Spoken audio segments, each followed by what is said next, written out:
a couple of things. I feel like you have a situation where kind of, we talked a lot about how the defense was so far ahead, right? And so they've been kind of beating up on the offense a little bit, right? Yeah. There gets to be maybe a point of that where maybe there's a bit much of it, and maybe you should dial it back a little bit if you're Brent Venables, and let not to say not to say that you want to go easy on it or like give them anything. I understand, that baptism by fire kind of stuff, and that's where you're at. But I also think that there gets to be a point where you've gotten some guys hurt. You've also gotten in their head a little bit about what they're seeing, right? Mm-hmm. About what they're seeing from another defense, because not everybody's going to be this Oklahoma defense, right? So you end up going up against these guys, and there may be some things that are creeping into Jackson's head. The thing that I want to stress the most to me is that, look, Jackson Arnold does not need to come out of the game. And I'm not telling you that I don't love me some Michael Hawkins, because I do love me some Michael Hawkins. I think it's great having him, knowing that if something does happen to Jackson, that he's going to be able to come in there and give us some things that we can win games with. The one thing you don't want to do is you don't want a situation where, I was just saying this, and I'm going to kind of be preaching this, I think, all week. To me, what you don't want is to go into a situation where you lose Jackson Arnold because you knee-jerk reaction and end up with it now that we know he's not going to be here next year. Because I've been saying this a bunch over the last 2 years. 2025 is the target year to win the whole thing. If it's just this is what I feel. Whether they went 11-1 this year or 7-5, it's still 2025 is the target year for them to win it all. Yeah. Well, I thought the same thing, man, because 25 is the year that we have everyone coming in that is top notch, man. I mean, we're losing Stutzman and we're losing Billy, but look at what you have right now. We do have some dogs on the backfield, man, in the defense. And like I was saying before you came in, man, I'm not really mad about the defense, but I think the defense was on the field too long. Some of the personal penalties and everything from this Big 12 officiating. Man, look, I was telling Stephen G before you came in, I love the SEC officials because I hear from a friend of mine who officiates. He said he always asks them before the ball game, how do you want it called? Do you want me to let them play, or do you want to be a tic-tac and be a boring game? And I love when a referee does that, because now I know where I stand. But how can you call a pass interference when the guy has inside containment on the defense, on the offender, on the wide receiver, and then you call pass interference and they both are pushing each other? I just can't see how you can call it on the defense when he has inside containment. Right. No, I know. But I agree. Well, you can't. My question is, what in the hell are Big 12 officials in Norman calling the SEC Big 12 game? That was one of the things I was saying this morning, is that this is supposed to be an SEC network. Why are we using Big 12 officials? Yeah, I don't know. I mean, it doesn't make sense. Is it something similar to Oklahoma made a promise to when they left the Big 12, they would, I mean, is it something like that, or I don't know, because I was shocked when Stephen G said it was Big 12 officials. Yeah. So I don't know, man. I'm trying to calm down and everything, man, because yesterday was a very, very depressing day. I had people in my house, man. I had a packed house of people here, and they wanted to come see what OU was about, and to show that shit, I was like, man, it didn't make me feel good, man, knowing that we played like that. But I think we do need those kind of games going forward. I think we need those kind of games. Bagman, I heard the SEC refs are just as bad. No, not from what I saw.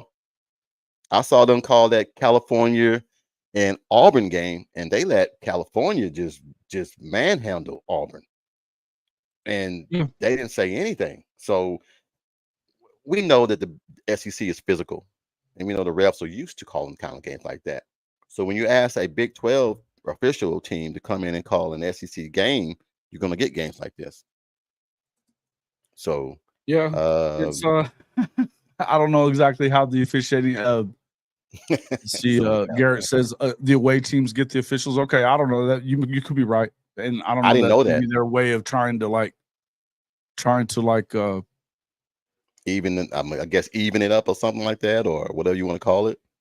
I guess that's what they're trying to do. I guess, but in the end, it says a lot to me that these guys really gotta.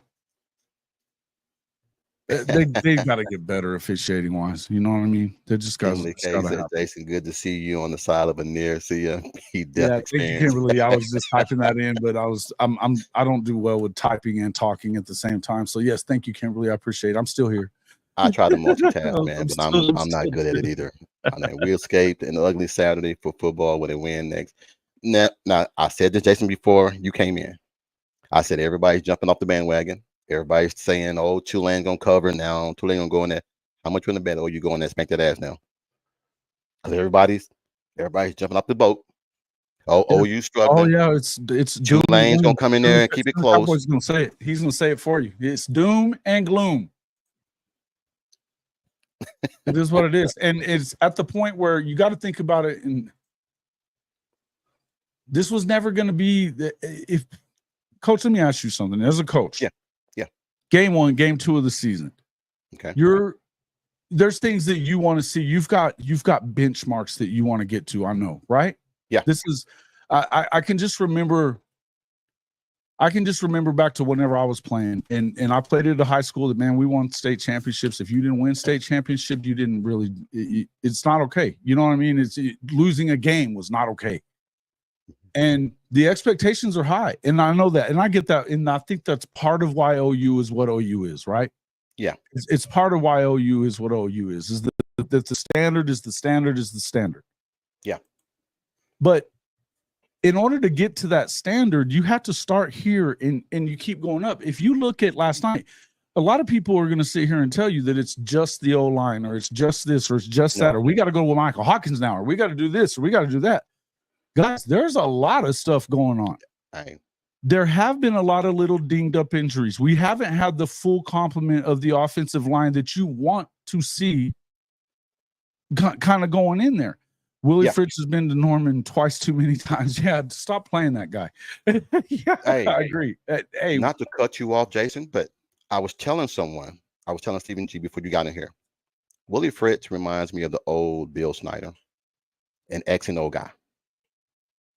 He will try to minimize where he can hurt you. He will see what you're doing, and then he will attack what. Probably one of the best coaches at self-scouting what you did the week before and not screwing that up again, right? Yeah. No. Exactly what I was going to say. Yes. Because we all thought the same thing that everybody else thought. Oh, you're going to go in here and do this because of UNLV, what UNLV did. And I get tired of hearing, well, if they beat so-and-so, so-and-so should beat so-and-so. We can't play that game of property. That never works. The transitive property doesn't work. I'll always say on that statement is so true. On any given Sunday, or shall we say any given Saturday, your ass can get spanked.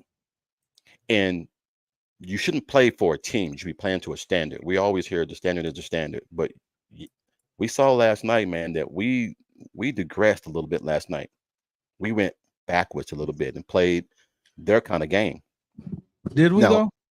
Let me ask you this. Okay, let me ask you this and see what you thought.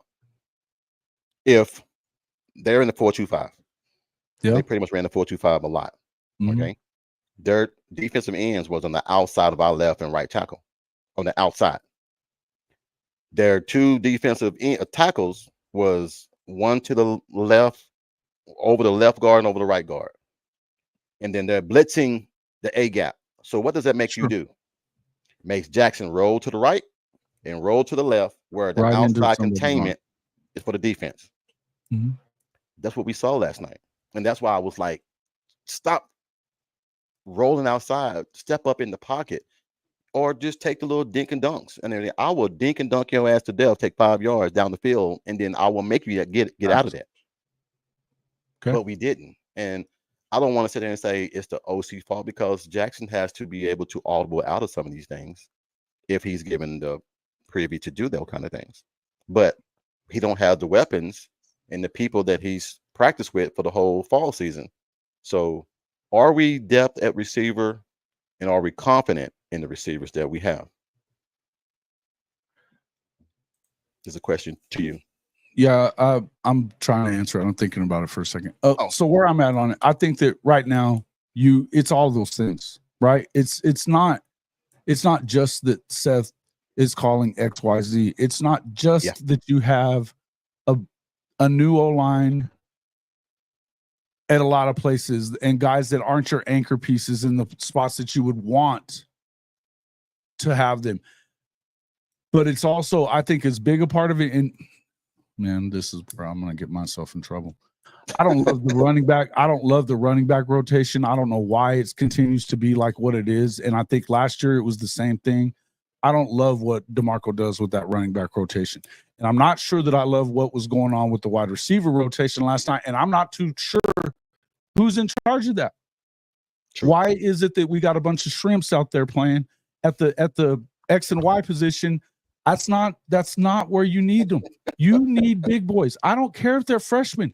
Put Kerryon on one side, put either JJ Hester or Zion Kearney on the other side. You know who I would go to? Go ahead. To solve all this problem. Yes. Yeah, JJ. And then if need be, bring Kate Helms in. Absolutely. And even you bring him in, and you got not tiny. He's not a huge guy. But we're talking, Stephen G says JJ had 4 snaps. What did you get from Kearney and did Kerryon get any snaps? Kerryon got 1 snap. 1 snap. Why? 1 snap. Why are we? And look, I like Zion Reagans as much as the next guy. Yeah. Love it. Yeah. These guys, you've got, and if you don't love Deion Burks, you're crazy, because he's a stud. But he didn't run perfect routes last night either, and he's a slot guy. The dude is he's not a number 1 receiver type, on the outside receiver. He's a number 1. He's not an outside receiver is what I should be saying. The point is, there's a lot of little things that are going on here that it's easy for people like Sooner Cowboys to sit here and freaking yell, O-line, O-line, O-line. Yeah. It wasn't Jackson got happy feet too. He was happy feet all day long. Yes. He wasn't staying in a pocket that was clean. Yeah. If you watched the Oklahoma breakdown earlier, that's exactly what Gabe was talking about. Gabe rips on this O-line like it's nobody's business all the time. Yeah. All the time. Man, I would have put Helms out there. Screen, brother. Come on, man. Sometimes, man. Horns up on your screen. What are you doing? You got the horns up on your screen. Get that out of here. This is what I told Stephen G before you came in. Being an ex-former official coordinator, I look at mismatches. And they were playing double team and triple team on Deion Burke. Okay, if you're gonna do that, I'm gonna do Deion Burke's far left outside so he can contain 2 guys. I'm gonna go with 12 personnel, and I'm just gonna damn run the damn ball and everything. And those damn jet sweeps, man. I wanted to choke myself last night. Mm-hmm. Why are we still running jet sweeps? I don't know. Why are we still? They're definitely trying to spread the field side to side instead of going, vertical. I saw a lot of that. Don't get me wrong. Right? The Houston area, you can go get talent there, man. And trust me, it ain't the talent that OU has, but you can get talent out of the Houston area. Those are not scrubs. They just ran into a team last week, man, that exposed them the way OU should expose them. And I'm trying to figure out, why didn't we look at footage from last week and put it to this week? Because I went back and watched some of the UNLV game, and then I watched last night. Some of the same formations on defense they were in, and we're trying to hit deep passes. We can't get protection on the quarterback. but then our quarterback rolls outside to where containment is for the defense. And I don't know if it's just a letdown game and then we'll just leave it at that, or is it really something internal that we need to address? Because I think it's just a letdown game. I think everybody thought we could come in there and just spank that butt. Well, and that was it. That's not the narrative that a lot of folks in here want to hear right now, that it was a letdown game. But I think that has a lot to do with it. And I think that Hank said it right when he was talking about Willie Fritz is the kind of coach, and you brought it up. These guys are going to self-scout and be better all the time. He may not have a great record this year, Willie Fritz won't, but next year they're a problem in the Big 12. You can bet your butt that. And look, they won 2 games the year that they came into Norman and almost beat Oklahoma. They lost 40-38. Now that was a different type of team. But what did we talk about on the show whenever I had you on and for last Monday's recording that we did? We talked about it. You have to be able to win the 13-2 game. Yeah. You have to be able to win the 16-14 game. You have to be able to win these low scoring affairs where it looks like you're just not getting it going overall. Right? Yeah.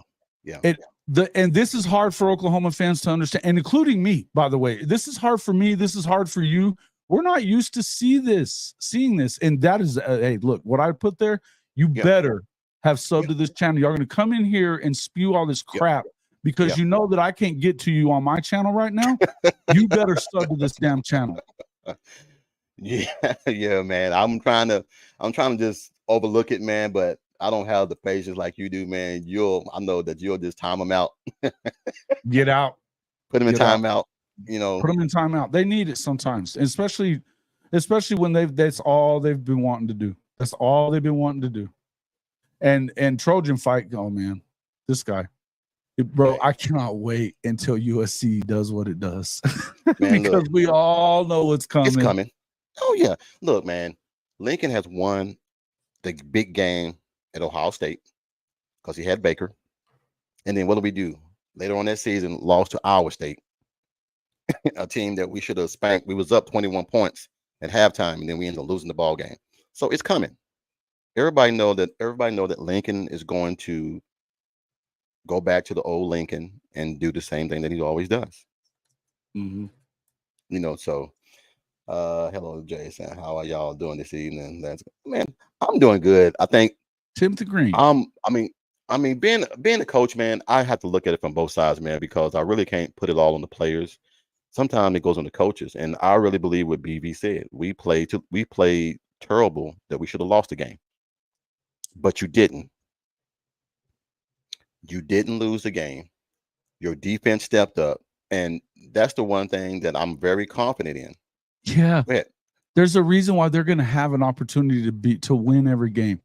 They may look, defense. Guys, it's the defense. And I was trying to finish what I had said a little earlier, that I have said that 2025 is that target year for a while now, right? I've been saying that. Yeah.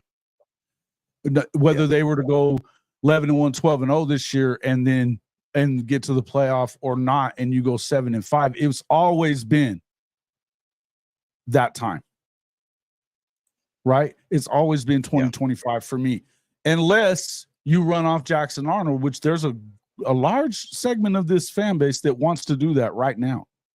You can't just pull the plug on this. And the expectation that he was going to come in here with a bunch of new receivers, because they're all brand new right now. Andrell was here last year. Nick was here last year.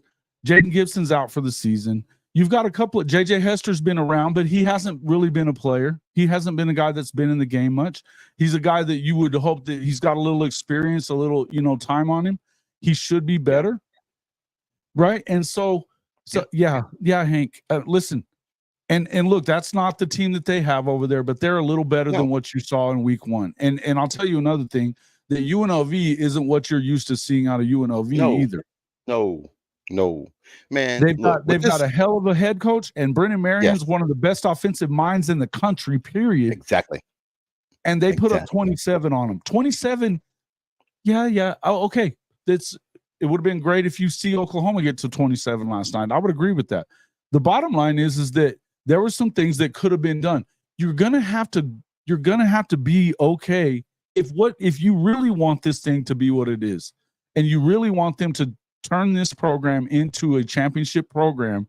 You've got to be able to go through the bumps of a brand new quarterback, the learning curve of a brand new quarterback, even if he's a 5-star Elite 11 winner, high school player of the year. They don't come in and become Baker as a senior, as a true sophomore, starting your first games. That doesn't happen. And guess what? I'll tell you not. And Coach Ricks will tell you this for sure. That didn't happen with Trevor Lawrence either. Trevor Lawrence and them were led by that defense, and he just went out there. By the end of the year, he was a lot better football player than he was at the start of the year. Not everybody really looked at that Clemson football team and realized that they weren't winning because of Trevor Lawrence early in the year.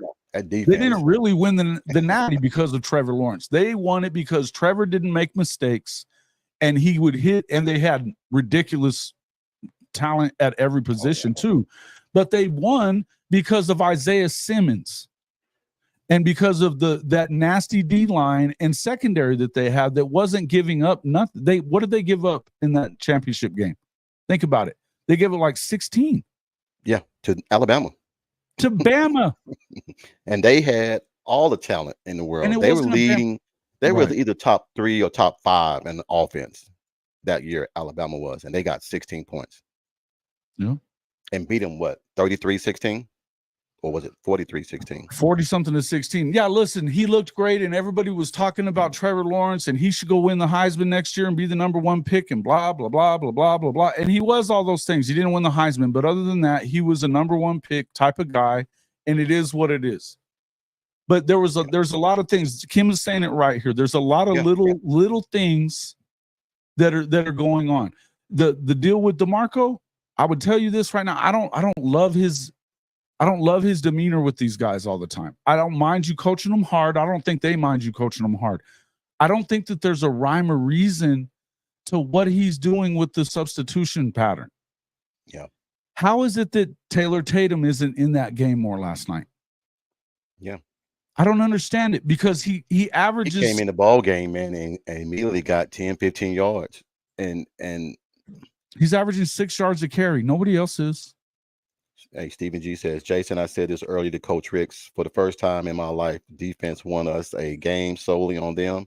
Mm-hmm. Coach Ricks, when was the last time you said it happened? Oh, I told him the last time Oklahoma really dominated the game on defense, Jason, was when I told you 2004 when they played Texas and they won 12-0. Yep. Look at this Bagman one right below that, though. You please you talk to this, speak to this point. Please. T-Law had, and I didn't. What?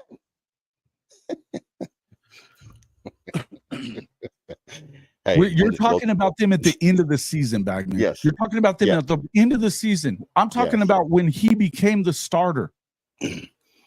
He was a manager of the game. All he had to do was just manage the ball game, because the defense was winning the games for him, putting him in position to make easy plays and easy throws. But also back then, Jason, there wasn't no NIL. There wasn't the real big portal situation that we got right now that everybody wants to jump in the portal. Clemson had top 2 or top 3 recruiting classes every single year. So I don't get what that comparison, that makes no sense to me, to be honest. That really makes no sense. No, it's just, what's going on, and I get it. Guys are just, they're grasping at straws here. They're grasping at straws. They're doing there has to be a fix for it today, right now, this second, or else they're not going to be happy. And guys, I'm going to hold your feet to the fire on this, Sooner fans. Stop expecting for you to be able to bake a cake that takes an hour, take it out in 30 minutes, and it's good. It'll be good. Yeah. Stop it. It's ridiculous. I'm not telling you that they're in great shape in I'm not sitting here sunshine pumping. I'm telling you that the question I was asking you, in week 1, week 2, week 3, do you expect as a coach that by the time you hit week 6, 7, and 8 to be as good as you would you hope that you're significantly better by then, or do you think that you should have peaked already and you're already a finished product in week 3 as a coach? Yeah. I mean, you've been a coach, you've been a coordinator. What did you expect out of your offenses? Did they come out of the gates firing, or did you expect that by week 7, week 8, you were going to be much better? I wanted progression every single week, to where when we start playing the tough physical teams, we're mentally and physically prepared to play those teams. That's why we call these couple of games cupcake games. We shouldn't call them cupcake games, but they are. It's just that when they become a physical cupcake game, now we want to try to point fingers to, well, the reason why we didn't win that game the way so and so did was because of this. I never was a believer in that so and so and do this and do that. Yeah. I hate that. Jason, I hate that. And I tell my players the same thing. If you're going out there reading the paper or Twitter or whatever your account is, because I always take the cell phone during football season. Because one thing with kids these days, and I shouldn't say this because they might hear it, I'm not going to say they're not mentally tough, but a lot of them really believe the hype that they hear. Well, it's not the same as what it was when we were growing up. You know, Yeah. Coaches can't talk to these kids the way that they talk to us, right? Oh man, look, like Coach Walker was on here. He said that he has to learn how to explain certain things to kids now because they are sensitive. Everything is, you're hurting their feelings, or that I didn't like how you said that, and then mom and dad get involved. Back when I was growing playing football, it is what it is, or your ass just don't play. This is the way it is. And if you vary from left or right, you just don't play. Period. Tell your mama, tell your daddy, tell anybody, you're just going to be on the bench. Just the way that goes. Tight ends, man, I've been saying it for the longest. Bauer Sharp should be, put him on an island by himself. Can't nobody guard that dude. No. Bauer Sharp, and now Roberts. Dude, Roberts was really good to me last night. You got really 2 tight ends that's catching the ball. Caden Helms needs to get some run. Yes. If you put 2 tight ends out there, 12 personnel, and then let's say you have Helms out there, and then you put Deion Brooks out there, Burks, who you gonna guard? You can't double team now Deion Burks now. Get them off. But that's you can't double team him now. Right. And that's the thing. The idea that all of a sudden they're a bunch of guys that he hasn't worked a ton with because they're the second, third, whatever team, in practices are going to come in and immediately gel with Jackson Arnold is silly. Number one. Number two, Jackson's got and you know what? That interception, that was really on Deion Burks. He got skinny when he needed to stay going wide. Yeah. Right. I mean, as a receiver, I know that you got to finish your route. You got to finish your route. If he's throwing it, for you to stay going sideline to sideline in that post area, instead of getting skinny and trying to go upfield, you have to do it right. You have to do it the right way, and you got to be on the same page. And I think that, I'm not saying nobody can make a mistake. Yeah. Bang, man. Oh my God, bro. That's not even it, man. Bagman, you got to stop, bro. You got to stop. Look, I mean, I don't think you're understanding the question. And during TL, I mean, Trevor Lawrence era was definitely better. It's there. You can't compare back then to now. I mean, there is no comparison because there are so many different variables. There wasn't the NIL the way it is now, because the NIL is pretty much playing. It's like, how can I put it, Jason? Right now, everybody's trying to get the bag. Let's just put it out there. Some people just want the bag, and we're pretty much playing for players, or we're paying players to play. Back then, people played because they loved the coaches, they loved the administration, they loved the campus, they loved certain things other than just the money. Right now, all the kids about money. So I guarantee you, if we were today back then, a lot of those players at Clemson wouldn't be at Clemson because Dabo already said he's not paying players. He's not, take that back. He's not going in the portal to get players. So it's no comparison. So no, it is what it is. Trojan fight. Auburn, Arkansas, and Mississippi State every week. And You guys get over to that and make sure that you are subbed to Coach Rick's channel. Because I'm going to start booting everybody in these comments that are coming into my comment section and talking this stupid shit. Go over there and subscribe to him. If you want to get your comment in, do it there. Yeah, come on. Because you're doing on yours, you're going to boot him. I'm booting them. I'm done. I'm booting them. I'm in a better mood, man. Look, guys, I love these guys as much as anybody does. I love all you guys. You guys know that. And do I get to where I'm sick of hearing some of this stuff? Absolutely. Absolutely. Yeah. Because I think that we are in such a microwave society that we want it done today, yesterday. You know, the whole look, I understand that it's been too long since Oklahoma won a national championship. Things happen, and they had opportunities to do it at least a couple of times that they should have, right? Should have probably won the Florida game against Tebow and them. Should have probably done that, right? You didn't. Maybe should have won the LSU game. I think they lost that one against K-State. I think they lost, and they peaked too early in that season too. I think they peaked a little early, and they got a little cocky going into the Big 12 championship game and got waxed, and it messed with that little swag that they had going on leading up to that, right? You need to have a little of that swag. You need to know, but there's a line there too, and this is the whole thing about football. We talk about it being a game of inches all the time, and it's a game of inches in a lot of ways. Yeah, a lot of ways. It's not just on the field, and you think of it of whether or not you're Okie Light and got that last 6 inches to get to win your Big 12 championship game against Baylor a few years ago. They forget to tell you about the 4 interceptions that they had also in the game. It wasn't just the 6 inches, right? There's little things that happen, but there's a lot of little things that it's a game of inches, and we got to think about that. The bottom line is that you're looking at a program it's not a finished product. This is not a finished product. Yeah. Okay. It'll, and you know what? If it was a finished product right now, you should be worried. You should be worried. If what they were is what and let's just say that they went out and they won 60 to nothing last night, right? Yeah. And everybody's happy but there were some deficiencies that we're glossing over like we used to with Lincoln. Because of what they're doing offensively, putting up those numbers.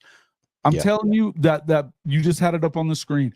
The recipe is not to freaking go put up 50 points. It's to win those close games. It's to win those low-scoring affairs. It's to be able to go out there and know that your defense can make a stop on whoever it is. This football team will be in every game. Oh yeah, this football team will be in every game.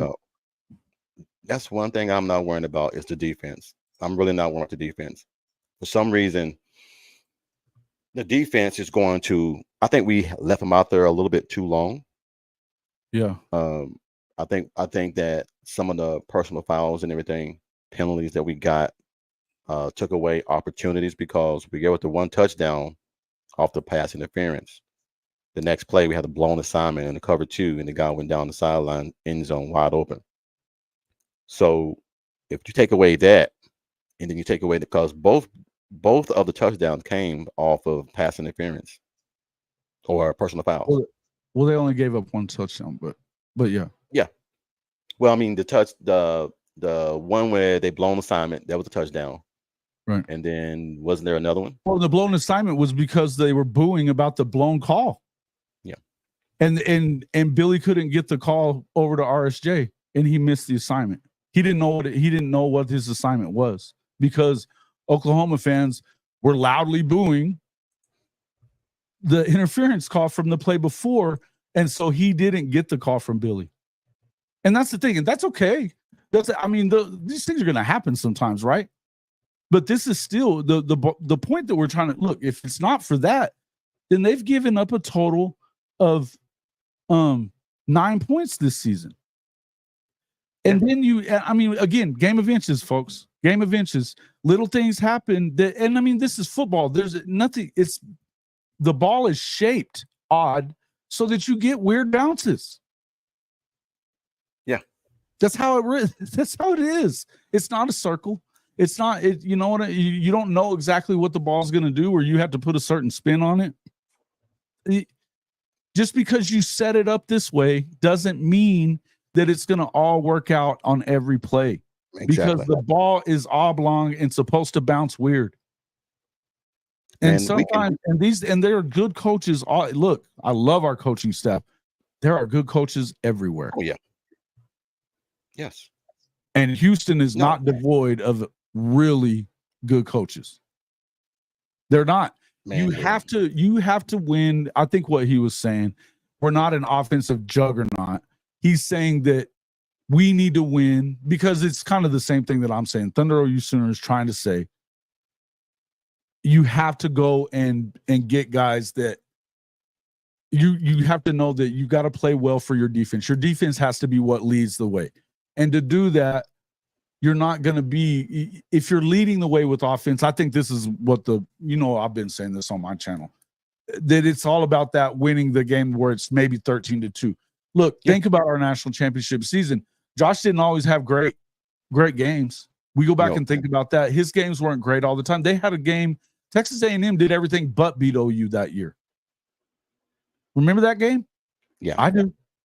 I remember it well. Yeah. Was Texas A&M as good? No. And Texas A&M is what they always are. It's the same. I mean, I've been saying this a lot. They've been the same team since the freaking 1930s. The point is, every once in a while, you have one of these win by the skin of your teeth deals. Oh, yeah. Bishop Frank said it earlier. We'd have lost this game last year or the year before, and certainly during the Lincoln years, we'd have lost the game. They didn't. They found a way. Yeah. Let me ask you a question, though, real quick. What's up? At the end of the game, and it's a mistake. I'm not saying it's not a mistake. Joshua Bates freaking out, trying to kill that guy, taking off his helmet, getting a penalty. There's been people saying he should never play again. I think what, Jason? Before you finish that, I'm gonna say this as a coach. That's the one penalty I don't mind, because you were protecting your quarterback. Yep. And I'll take. We all knew what Houston was trying to do. They were trying to do shitty things to get cheaply penalties and stop the clock. If my quarterback, and it happens all the time, our quarterback sits back there, he waits to see who comes around, he takes a knee before a guy gets there. When a guy deliberately comes in and hauls in on him and puts his face in the dirt, if nobody jumps on that damn guy, everybody running bleachers. I'm gonna run everybody. Thank you. That's what I was going for. Spaghetti says, Spaghetti said that was horrible, embarrassing. You know what? What was embarrassing about that? I hope you're saying that it was embarrassing that Joshua Bates was the only one that was freaking out and trying to kill that guy. Spaghetti, I think, man, you have to look at it from a player and a coach's point of view. Is that we say we brothers, we say we are a unit, but then let's put you like this. You got a little brother and two guys jump him. Are you just gonna sit there and watch it? Or you're gonna jump in? And if you get arrested, you get arrested. But I'm gonna jump on that ass. I'm sorry. I'm gonna jump on that ass. And that's just the way. That's just the way it is. You got to take your ass whipping sometimes, man. You got it for your brothers. You got to take your ass whipping sometimes. Sometimes you got 1 on 10, and you're just gonna make it 2 on 10. Now everybody's getting their ass whipped, but we're both gonna take it. You're not gonna let him do it himself. You can't do that. What? This is a team. Who was that? My brother-in-law was over here and told you he's at Clemson. He was like, you know what? I don't mind that. He said that's the one penalty that when we go watch footage and the team watch footage, he might even get an award for that. Or he might even get a sticker for that, for back of the helmets, because it's showing that you are going to die for your quarterback. Yep. I'm not sure. I mean, and maybe I'm wrong on this, but I'm not sure that BV was as pissed off as Joshua Bates as a lot of people thought he was, because I think, and you noticed what Beatenbow was doing on the sideline was he was talking to him calmly. He was telling him how calmly it was, but he was calmly talking. I saw that. And when BV came over there and pointed, like, go sit your ass down. And I took that as he was probably a little, irritated at the moment. Yeah. And that get and Spaghetti, you're right about this. It could have cost them the game on a hero type of deal. It gave them a possession. It gave them a snap or two, right? Yeah. I get that. I'm not telling you that it was a great penalty for timing purposes. For the purposes of timing, it puts you in a bad position. The fact is, he played pretty damn good football last night, and I want him in there. Yeah. I want him in there protecting my quarterback if I'm BV. And I think BV does too. You notice that BV didn't have a lot to say about that in the press conference afterwards. He wasn't talking bad about him. He did commend him for the way he played, though. He didn't bring it up a lot at all. You do have to have self-control. There's no doubt about it, man. Look, I know you gotta have self-control, man, but there again, when you in a battle and you in the trenches with someone and someone sucker punches or does something to someone that you are supposed to protect, and I'm gonna tell you right now, the quarterback and the center or a unit, if you hit that quarterback or do something dirty to that quarterback, that center is going to be the first person to come out of your ass. That's just the way I've always played football that way. And they've always been in unison. They've always been one.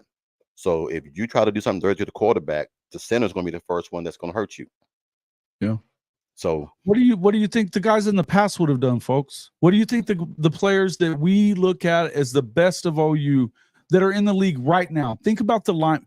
What do you think Trent Richardson would have done in that situation? Man, please. Did you remember after the ball game when San Francisco played Seattle? And what's the D back? No, when he was with Washington with Richard Sherman. And Sherman came on the sideline. Dude, he walked in front of the reporters. Said he's about to kick his ass. And then slap dude and then hit dude. So, and he was the only one over there around 5 other Seattle players. Nobody said a word. That's the wrong dude to mess with. So, hey, I mean, guys, I get what everybody's saying. I understand. Don't take your helmet off. I'm not saying that he was completely 100% right in this deal. He did what he needed to do. But you know what? I love the dude more for what he did. I don't care that it was a penalty and that yes, they got to have another shot. I get it. It could have been bad. Had it have been bad, maybe my perspective is different. But I'm going to tell you this: you need this guy. You need this guy to moving forward. The people that have said, I hope he never plays another snap at OU. What's the matter with you? You're also the people talking about how crap they are on the O-line. It can't be both ways. And again, what would Trent have done? What would think about some of these guys? Lane Johnson. What do you think Lane would have done? Hey, Jason, good question right here about Sooner Legends and everything. He said, why did everyone cheer for McKay McGuire defending Stoops last year, getting ejected, but Bates being raked over the coals, protecting? Same thing. They was laying on Stoops in the end zone, trying to hurt him. He went over there, and like I said, it's something, man, that if you've never played football, man, I really can't explain it to you. I really can't. There's some dirty people. There's dirty people, man. There's dirty people in the game. I've been at the bottom of a pile, and people are sticking their fingers in my eye, and they're trying to rip your face mask off and spitting in your face. There's a lot of things that go on when you down in that pile, man. So trust me, man. I'm not trying to make it seem like that I'm okay with what he did. I understand what he did. Yeah. I really do. I really understand what he did. Homegrown, I agree with you on this. There's a line that you can't cross as far as, discipline problems. But do you think that that's where Oklahoma's at right now? I don't. Because I don't. I mean, look, the LSU had guys that were pointing imaginary guns at people and stuff, trying to be gangsters and stuff. I mean, that's a different thing. That we're not talking, and that was celebrating touchdowns or, bad. And I said it on my show last week. Look, for all the people that want to talk about how great USC is right now, if it's not for those 2 stupid penalties, USC doesn't win. Yeah. One-handed grab or not, They don't win. Never mind the fact that defense looks better. Never mind the fact that Lincoln looked like he was actually playing complimentary football. They still lose the game if it isn't for LSU's dumb stuff. Look, there's a gray area here, folks, that we're talking about. And I think that, do you need to have discipline? Of course you need to have discipline. Of course you do. And for that matter, Bates needs to make sure that he's disciplined in that, But here's the thing. When you do something to your quarterback, when they do something to your quarterback, the discipline is to go get their asses. Damn the rest. Yeah. We're not talking about the same thing. Well, they're going to always. We won't do it. They're going to always try to look back to that and make that. I mean, we try to sit here and try to pinpoint what the mistakes were. That wasn't one of the mistakes that I thought it was. I thought that was acceptable, protecting your quarterback. Now, Jackson could have got down sooner, but that defensive line didn't have to come down there and try to rub his, face in the grass and everything just to stop the play. So, yeah, all love USCJ, but show me where I lied. Show me where I lied. Handed you that game off of. Yeah, USCJ. Look, I got nothing but love for USCJ. Y'all know that. He's my boy. Okay. No, I'm not lost in the sauce. Point out the lie. Point out the lie. I love you too, man. You know we're boys. But that's point out the lie. And I'm just telling you that I'm not saying that USC is not a better football team. I'm not telling you they're going 12-0 like USCJ is going to tell you either. But I'm not telling you they're not a better football team. I'm telling you they still lose that game if not for those two stupid penalties. So there's definitely a line you don't cross. But to me, what Joshua Bates did last night, he shouldn't have took his helmet off. I'm not saying he should have. But him losing his shit and trying to go and kill that guy is exactly what you want out of your football team. That means they love each other.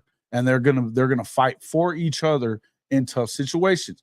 People can say what they want, and we can talk about the fact that, you didn't look great last night in certain areas. Where they looked great was defense. Where you win national championships is on defense. The offense can come along. Yeah. The offense can come along. What? What? Okay. No, I don't agree. I think that there's things that happen at certain times. Look, Jason, if you go back and watch the game, I said it a few minutes ago. Houston was trying to do any and every dirty little trick they could. If you look at, like I said, I've played the game, you played the game, or you've seen the game. When you're down there, man, people are doing things, saying things. I've heard everything about my mom, my dad, my sister, my cousins, everybody. You ain't this, you ain't that. Right. When you do that to kids that don't have the discipline, and I'm not saying they don't have the discipline, because I think this team does. It has great leadership. But how much can you take? How much can you take before you boil over and make a bonehead decision? And it costs you 15 yards. Okay. But you still win the game, but it also sets a precedence to that quarterback, knowing that he is going to be there for me. If anything ever happens, I can count on him to come to my rescue if anything happens. That's right. So what are we talking about? It's the rest of the team. It's got to be that way. You gotta protect that guy. That's as an offensive lineman, that's your job, is to protect that guy. That's your entire job. Again, I'm not saying that he should have taken the helmet off. I think that there was a line that he kind of slipped over and he lost his mind a little bit there. Okay, fine. What I want to know is why there weren't more people going after that dude. There you go, Shorty. It's a game of emotions. Trust me, no one on the team has a problem. It's just I agree with that. Yep. I agree with that, no man. doubt. But again, that's why I was saying I think that Coach Venables was less upset about that than you think he was. If you're an OU fan, if you just judge by him pointing like to get out of his face at the moment, Coach Venables didn't want to do what he was about to do, and he was upset about the penalty part. I promise you, after going back in, maybe he didn't see what happened to Jackson right at the moment, right? Maybe he didn't see that. So I promise you, after he went back in the locker room and saw all that, okay, yeah, I get it. Yeah. Well, we all know that when they watch the footage today or tomorrow, whenever they watch it, they're going. I mean, they're gonna cheer about that, man. Sure. Is he gonna go see Smitty and run some bleachers? Probably so. But I guarantee you there'll be a lot of other guys with him running those bleachers, man, because we need to celebrate this, not really make it a point to degrade this young man. He did what any one of us would have done. Period. That's Who all is it this is. EC dude talking about OU being undisciplined? Where were they undisciplined? I don't get it. I don't even pay that dude no mind, man. Like I said, it's it's semantics. You can sit here and say that they're not undisciplined. It's just that Mhm. when you are overmatched and you know that you are trying to do whatever it takes to win the game, you're going to do whatever it takes. You're going to say whatever it takes. Yeah. Well, and generally, you always see that these are going. I mean, I think Texas got Quinn hurt or hit like that last week, wasn't it? In the first game. Yeah. Yeah. It's always these teams that don't have the same kind of talent, and that the only way they're going to beat you is like that, dirty stuff, right? Yeah. Those are the ones you get those weird cheap shots coming at you from them. Yeah. Well, Colorado State doing it against Quinn last week doesn't surprise anyone. If you watched them play Colorado last year, it doesn't surprise anyone. No, because they're used to doing that. Yeah, they're used to doing that. You know, so you didn't choke on the cupcake next game time. That's right. They didn't, and they would have before. And that's that. Look, guys, we got to find some perspective. We got to find some perspective in this thing. I've been saying context. I've been saying this and that. We got to find a little perspective. Are they a finished product right now? No, they're not. Are they good? Are they good? They're definitely really good on one area of the ball. They have the ability to be pretty good on the other.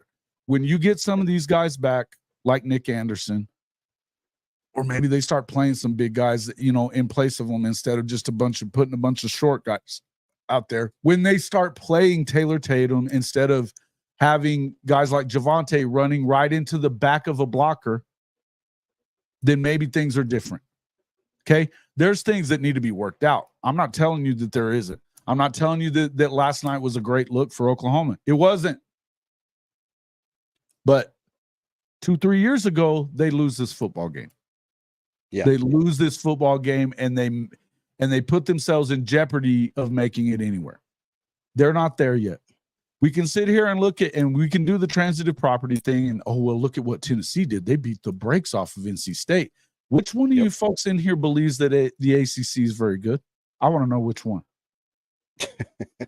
Not me, because I don't see it.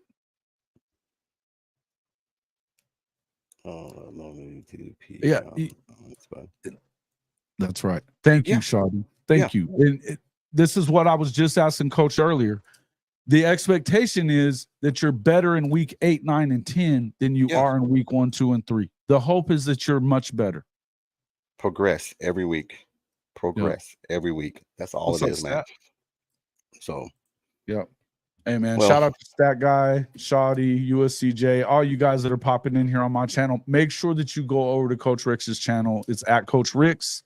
Make sure you get over there and check that out. I put it into my chat earlier on. You'll see it up there. Make sure you guys go subscribe to his channel. He's got great stuff on every week, man, and he puts it out consistently. Love being on this channel. Love watching this channel. You guys should be watching it too. Appreciate it, man. Appreciate it. Well, I did my ramping and raving and everything, man. So my neighbor, my neighbor is Notre Dame fan. And man, he had his flag. He had his flag flying out yesterday morning. This morning I go outside, man. It just landed on the ground. So I don't know if he took it off and just threw it on the ground, or the wind blew it. Yeah. I just left it alone, man. I'm just like, I kind of Coach Roy Ball. He threw his little fit on text a little bit last night. And the only thing I can say to him is, I'm not sure what to say. I'm not sure what to tell you, Coach. And he goes, I'm not sure what to say either, other than this quarterback and blah, blah. I mean, I was just, Coach going to be in a little surly mood for a few days. He's going to be in there for a while, man. And like I said, it's going to take some time for it to rub off, man. And I'm not going to say him Coach Roy Ball, though, man. And I don't think it's the end of the world for them either. It's going to hurt them. It's going to hurt them. They need to win out for sure and hope that, but I still think they're a good football team. We saw it the week before, but there's a problem there somewhere in their locker room that they're not able to get up for some of these cupcakes, because this is the third time they've lost to a team that they really had no business even being in the game, right? I know, man. That is why I'm kind of nervous, but I'm not really nervous. I think I'm just concerned about certain things. I think that I like when Latrell said, "It's on me. I'm never going to put it Sure. on the players. It's on me to do a better job." And Yeah, I you didn't hear think, that from man, Lev very much, huh? no, you've never heard that from Lev, and you No. never heard it from Lincoln. Lincoln's main thing was, "We're almost there." No, Yeah, no, just tell the truth, man. I love when our coaches said we sometimes you play needed like to shit. call them out and you didn't. I think that happened at SC last year because Caleb was freelancing way too much for them to, you know what I mean? Thanks should have for been Legend. I running. appreciate that, man. He should have been calling him out for changing plays and freelancing the way he was, and he wasn't. And so I think that hurt SC at times. And you've seen, since Miller Moss isn't changing plays, that guy's not changing plays. Is he Caleb Williams? No, nobody's going to mistake him for Caleb Williams. No. But they're more sound as an offense, running things the way that we've seen Lincoln run them before. That it's not always perfect, but he's going to run the ball. He's going to run it downhill, and he's going to put his quarterbacks in a position to where they're going to be able to say, look, we're going to match up where our matchups are, our number ones are going to beat your number ones. If you get them one-on-one, then you know they're probably going to win. Jason. Sorry. No, he says Jason, is Nick Anderson more hurt? No, he's not really hurt, man. I think they're just leaving him out for precaution.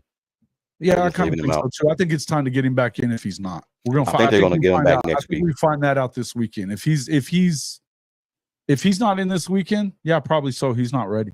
then and at that point, he's flying at half mast. You mean half mast? Half mast today. Half mast. Yeah. Man, I'm not gonna lie, Jason. When I come on your channel sometime this week and coach is there, I'm not gonna say a word, man, because I know that stings. I know that stings in him, man. And this, I'm not taking shots at Coach, man. You know that he's my boy. He's my show partner. We've been doing this together now for a couple of years, so yeah, it is what it is. He's saying that half mask. Yeah, I knew what he meant. I was like, wait a minute, I was in the military. What the hell is mask? You mean half mask? Yeah. Okay. That's funny stuff. Somebody died. Somebody important died. Serious question. I know football comes with injuries and you cannot control it, but do y'all have some problem? That's a lot of injuries and stockpiling before it comes. I don't know that it's as many. I think it's a lot of. I don't know, man. Here's what I would tell you that I think is, and I think I may have heard this on K. Chris's show, and this is where I think you have to be careful. I don't remember where I heard it. It was either on Jay or K. Chris's show, and it made me kind of stop and think, and I'll pose this to you.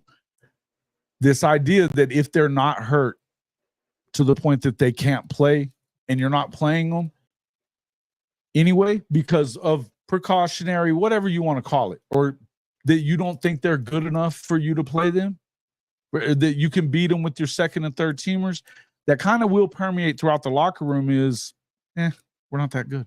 They're not that good. We can beat you with our second string. And that's not really the message that you want. If you really want them to be up for everybody, you got to be up for everybody. Put in Nick Anderson and these guys until you're up 28. Then go to your backups. That's how you should be more precautionary, if that's the case. Look, and I don't know that that's for sure what's going on. I think it made me take a step back and think about it, though. Yeah. I mean, I would do the same thing that you just said. I mean, play your guys. I mean, there's no reason why starters should be playing past halftime against a team like this. Go out there, execute, do what you got to do, and then you bring in your subs.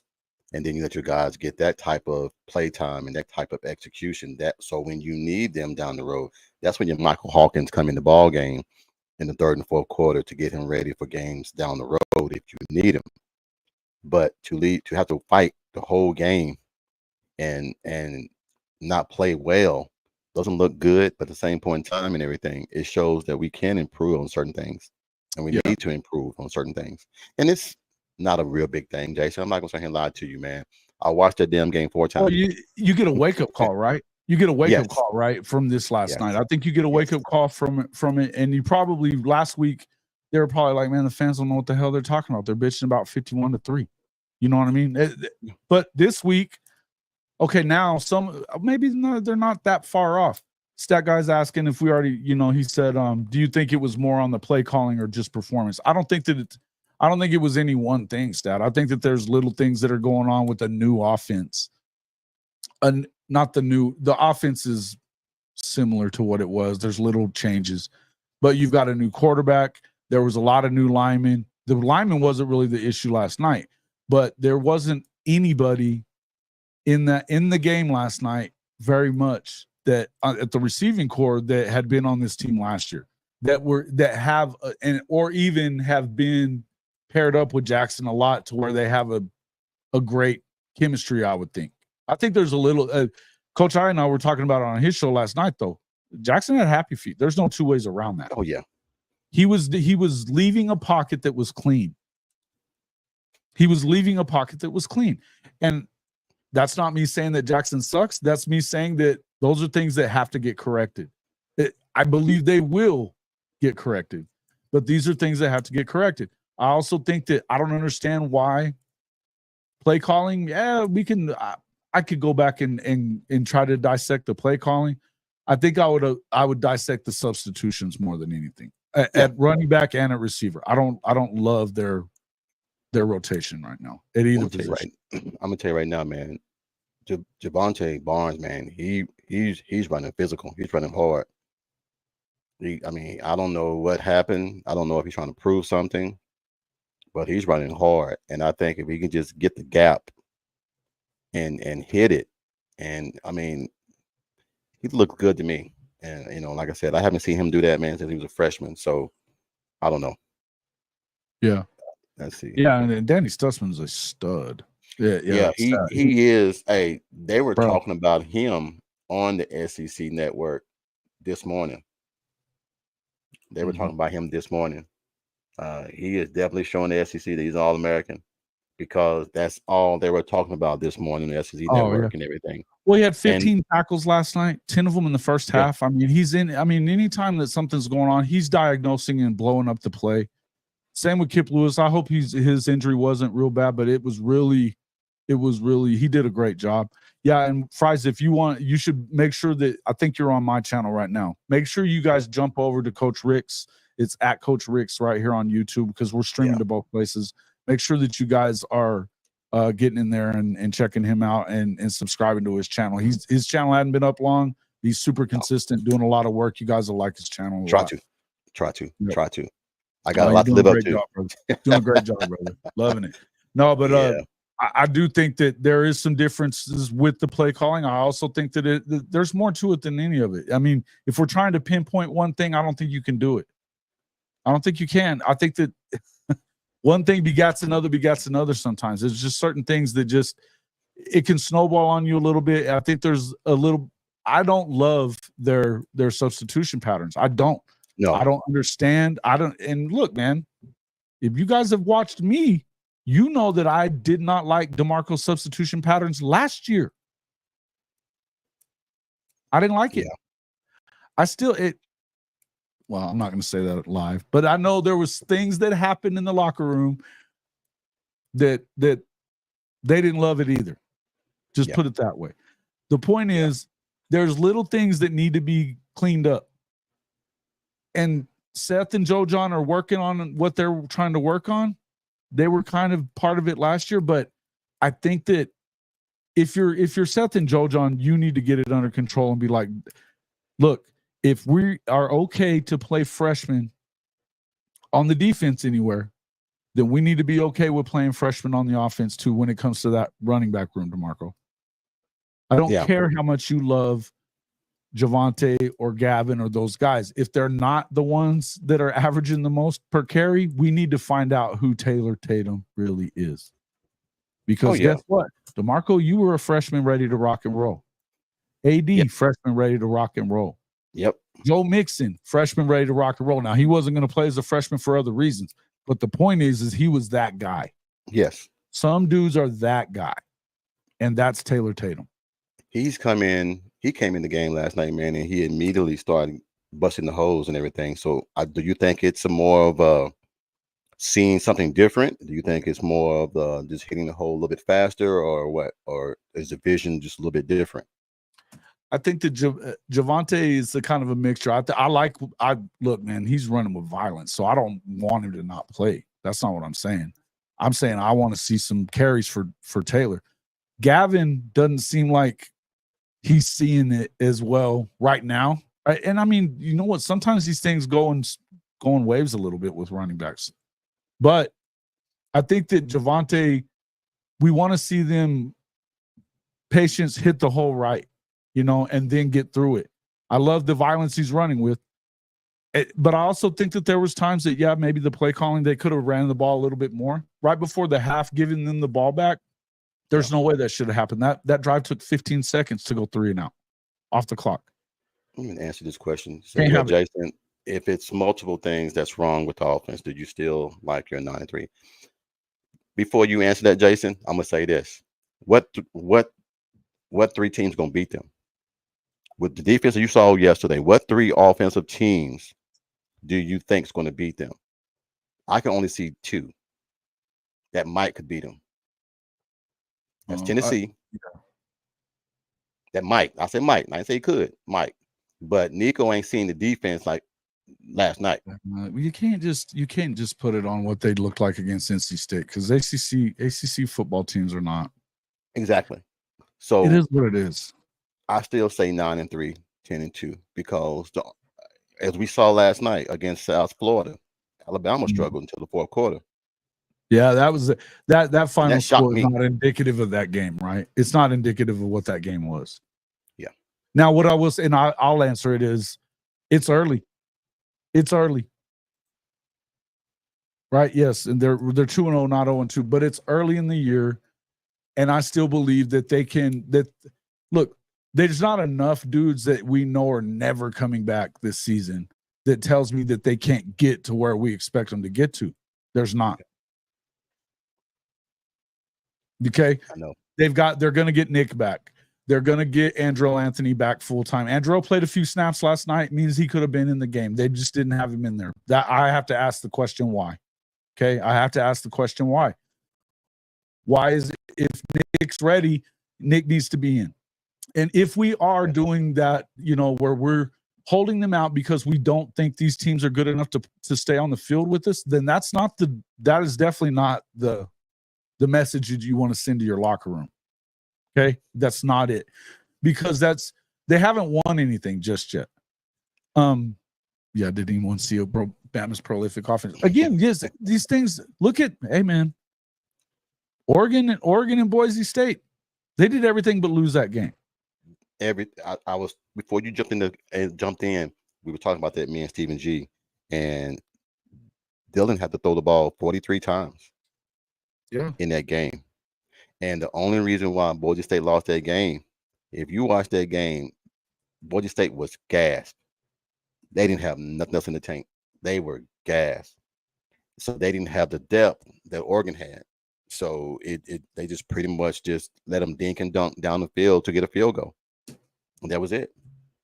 So it wasn't a real big victory. I mean, I don't know what Dan Lanning is doing down there, but the defense that he said that he's going to have, he don't have. Well, I don't know, man. I don't think their offense is prolific either. I mean, they put up 30. I can't say too much. EC's saying any team with a functional offense is basically what he's saying. No. Because the difference right now. What is the difference now? The difference is those functional offenses aren't going up against your standard Oklahoma issued offense or defense. I'm sorry, defense. You're not going up against those guys anymore. Again, the defense is the reason why you're going to be in all those games. The offense may be why you lose a couple of them. What you want, Shawty said this a bunch of times. You don't need Jackson to go out there and win games for you. You need him to not go out there and lose them. You need him to go out there and score, and when they should. You need to go out there and make plays when we need you to make plays. But this defense is going to keep you in a position to be able to win football games, and that includes in the SEC. I would ask Stat Guy, think about the week before when they played Old Dominion and looked trash. South Carolina did, right? Then they turn around and that was a completely different football game yesterday. I watched it, and shout out to them. Shout out to South Carolina and the way that they went out there and got that done. Yeah. What a game. They embarrassed Kentucky on their home field. Embarrassed them. Is Kentucky worse than Old Dominion? No. No way. No. Come on. Just all you got to do is accept the fact that they're not who you want them to be yet. Yeah. I still believe in Coach. We got to wait and see how they are. But no, do I have a problem with my 9-3 prediction? Absolutely not. I stand on business. I know where they are. No. Hey. Well, hey, Jason, I got to get up out of here, man. Yeah, no worries. Thanks for having me, Coach. The wife and everything is giving me the sign. I can't make her mad. Hey, man. Happy life, man. Don't say that, man, because everybody says that, man, and it always makes me feel bad. Makes me feel bad, man. But I appreciate you coming on, man. I really do, man, because I just wanted to get a better understanding, man, that I'm not going crazy, that the sky really isn't falling. I think a few things need to be tweaked. I think that we need to get our guys in and start gelling in the right direction. I mean, we don't have Andrell, we don't have Nick. Those are two vital people that can come in there and help Dion and everything, and then that will open Bauer Sharp a little bit more. So I think we're fine, man. I just think a lot of people and everything, man, are just ready to jump off the ship, and think Oklahoma is just going to be this 7-5 team now, like ESPN said they were. So anyway, listen, it's keep saying that 7-5 stuff, you know. Man, look, I don't believe it. Like I said, man, keep on saying that silly shit. That works. My neighbor, that Notre Dame fan, he was like, "Hey, man, at least y'all won. At least y'all won." He said, "I would have loved to at least kick the last second field goal and won the game and still say we're undefeated, but we don't get a chance to say that." So anyway, yeah, I'm out, man. Enjoy yourself, man. You guys, man. Stay with Jason, man. I mean, like I said, this is my dude, man. I'm trying to be like him. He hates me when I say that, but I want to get to where he's at, man. So like I said, support him, man. Do whatever you can, man, and keep it moving, bud. Y'all show him love, man. Y'all show him love. You know, you were always going to be on my channel talking. I may do something later, but we'll for sure be on in the morning on Rise and Shine College Football. But thanks for having me, Coach, man. I appreciate you. I'm taking a sick day tomorrow and everything, so I'll be here. So if you want me to jump on anything, man, I'll jump on, man. So see you guys tomorrow, man. Peace out, man. I'm out.